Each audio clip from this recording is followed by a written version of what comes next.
नमस्कार। इस वीडियो में मैं आपके सामने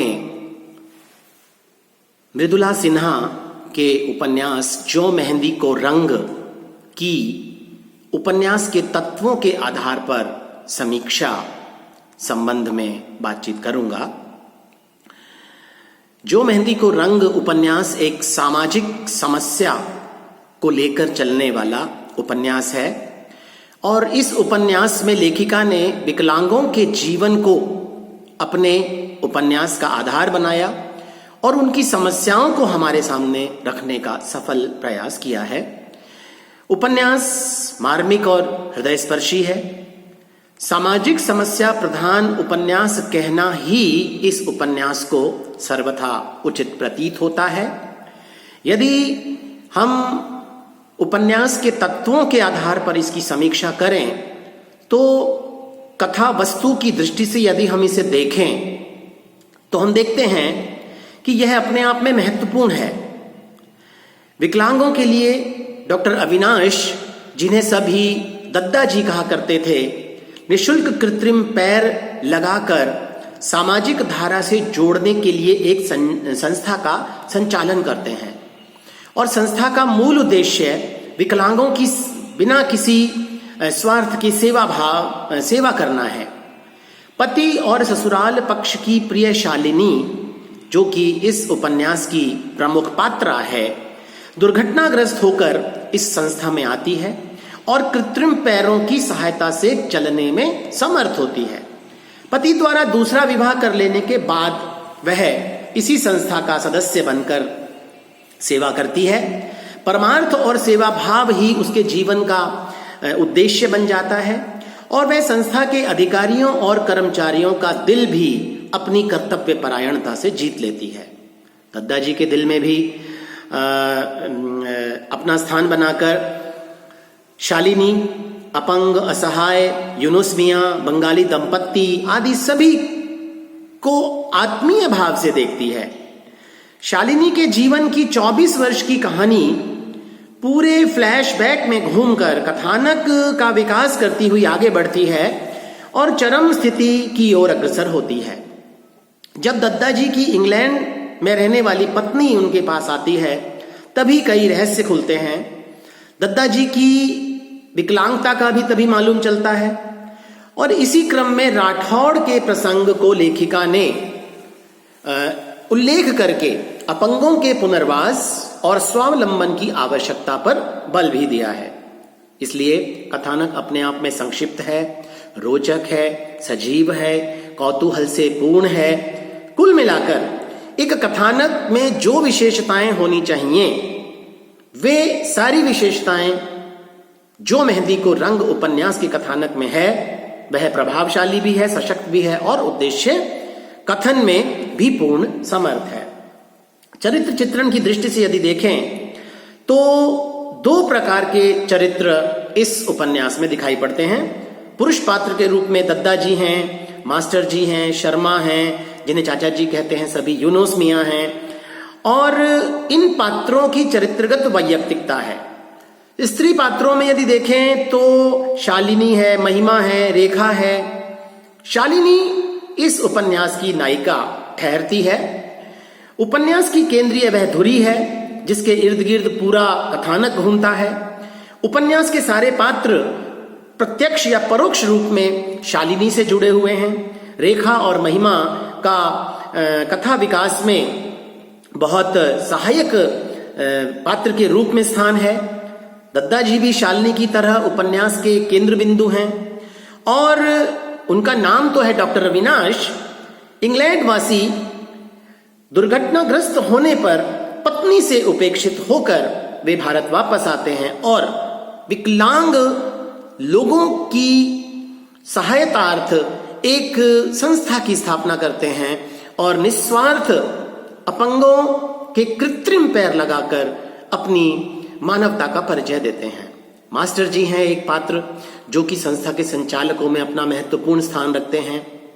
वे स्वयं कृत्रिम पांव बनाते हैं। उन संस्था की वर्कशॉप उन्हीं की पुश्तैनी जमीन पर बनी हुई है। परोपकारी, निस्वार्थ, सेवक और परिश्रमी व्यक्तित्व उनके चरित्र में हमें दिखाई पड़ता है। शर्मा जी भी एक विशिष्ट पात्र हैं जो कि एक समाज सेवक और राजनीतिज्ञों के संपर्क में रहने वाले व्यक्ति हैं। यूनुस मियां एक विकलांग पात्र के रूप में हमारे सामने आते हैं। इसके अलावा कथा विकास की दृष्टि से अम्मा जी, महेश, विदेशी पत्नी अविनाश, डॉक्टर अविनाश की विदेशी पत्नी, उनको भी हम देख सकते हैं। तो पात्र और चरित्र चित्रण की दृष्टि से भी यह उपन्यास अपने आप में सफल और प्रभावोत्पादक उपन्यास है। कथोपकथन की दृष्टि से देखें तो उपन्यास में संक्षिप्त, रोचक और पात्रानुकूल संवाद या कथन उपकथन हैं। संक्षिप्त संवाद, रोचक संवाद, पात्रानुकूल संवाद, चरित्रों का उद्घाटन करने वाले संवाद, गतिशील संवाद, सरल संवाद, व्यंजनापूर्ण संवाद, ये सारे के सारे संवाद यदि किसी उपन्यास में होते हैं तो वह उपन्यास एक बहुत ही महत्वपूर्ण और प्रभावी उपन्यास होता है। इस उपन्यास में भी संवादों की या कथनोपकथन की सारी विशेषताएं मिलती हैं। एक कथोपकथन का मैं उदाहरण आपके सामने रखता हूं, डॉक्टर अविनाश की पत्नी और डॉक्टर अविनाश दोनों का। तुमने मुझे धोखा दिया, अपने बेटे को धोखा दिया और शायद उस छोकरी को भी धोखा दे रहे हो। किसकी बात कर रही हो तुम? मुझसे मत छुपाओ, मैं उसको अच्छी तरह समझ गई, कितना प्यार है तेरे लिए उसके मन में। लेकिन क्या तुमने उसे धोखा नहीं दिया? क्या तुमने उसे बताया कि तुम शादीशुदा हो? चुप करो, मैंने किसी को धोखा नहीं दिया। इस प्रकार ये वार्तालाप डॉक्टर अविनाश और उनकी पत्नी के बीच है, जब उनकी पत्नी शालिनी और डॉक्टर अविनाश के संबंधों पर शक करती है, तब की यह बातचीत है। तो एक संवाद की दृष्टि से इसके कथोपकथन या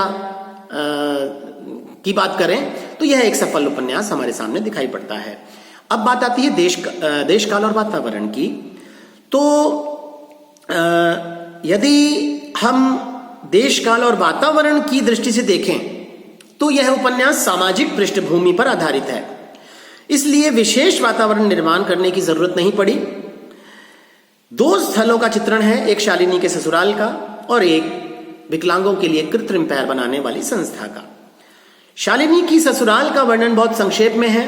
मुख्य कथा स्थल संस्था का भवन और उसका आंगन है। यह संस्था हरिद्वार शहर से दूर किसी एकांत स्थल पर मास्टर जी की पुश्तैनी जमीन पर स्थापित की गई है। लेखिका ने वातावरण की दृष्टि से गंगा के वर्णन में जहां सजीवता दिखलाई है, वहीं वर्कशॉप को भी सजीवता के साथ प्रस्तुत किया है। वर्कशॉप और वर्कशॉप से लगी आगे पीछे आजू बाजू करीब 1 एकड़ जमीन, यही पुश्तैनी संपत्ति थी मास्टर जी की। और उस खाली जमीन पर देखते देखते कई भवन खड़े हो गए। पूरा परिवेश एक पावन मंदिर जैसा बन गया था।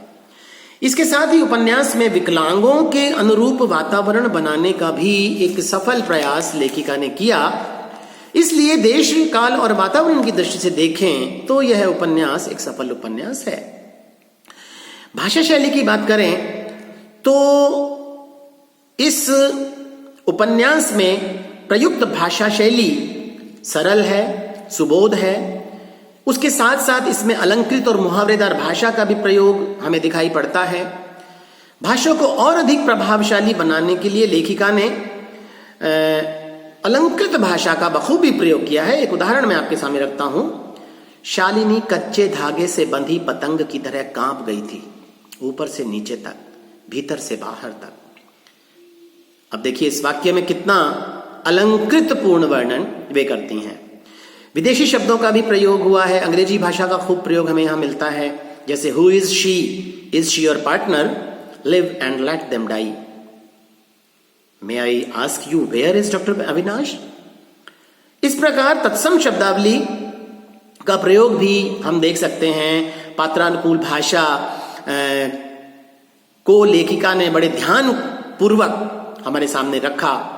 शैली प्रयोग की दृष्टि से वर्णनात्मक, भावात्मक, लाक्षणिक, चित्रात्मक, प्रतीकात्मक, आलंकारिक आदि शैलियों का वे प्रसंग के अनुकूल प्रयोग करती हैं।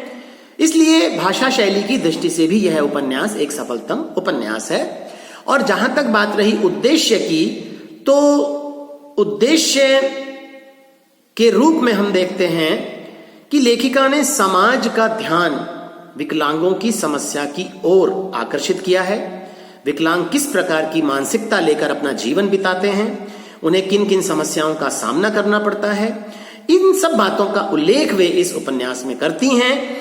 और इस प्रकार यह उपन्यास निश्चित ही एक महती या बड़े उद्देश्य को ध्यान में रखकर रचा गया है और लेखिका इसमें पूरी तरीके से सफल भी रही हैं। इस प्रकार हम देख सकते हैं कि उपन्यास के सभी तत्वों के आधार पर यह उपन्यास जो मेहंदी को रंग एक सफल और महत्वपूर्ण उपन्यास के रूप में हमारे सामने है। धन्यवाद।